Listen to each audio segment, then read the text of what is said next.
ಜೈ ಭೀಮ್.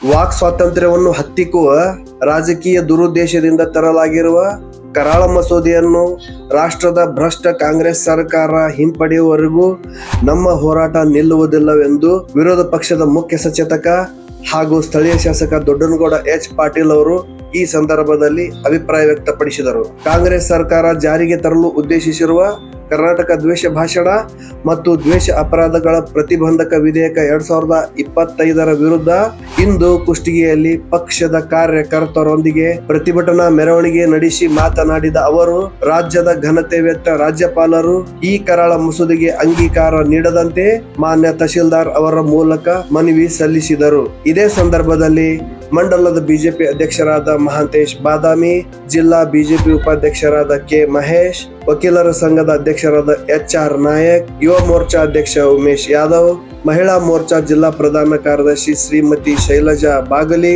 ಸುಮಂಗಲ ಹಿರೇಮಠ್, ಮಯೂರ್ ಮಾಟಲ್ದಿನ್ನಿ ಹಾಗೂ ಪ್ರಮುಖರಾದ ಅಶೋಕ್ ಬಳುಟಗಿ, ಶಂಕರ್ ಗೌಡ್ರು, ಸಂಗನಗೌಡ ಜೈನರ್, ಮುತ್ತು ರಾಠೋಡ್ ಸೇರಿದಂತೆ ಪಕ್ಷದ ಮುಖಂಡರು, ಸ್ಥಳೀಯ ಮುಖಂಡರು, ಪದಾಧಿಕಾರಿಗಳು ಮತ್ತು ಹೆಚ್ಚಿನ ಸಂಖ್ಯೆಯಲ್ಲಿ ಕಾರ್ಯಕರ್ತರು ಪಾಲ್ಗೊಂಡಿದ್ದರು.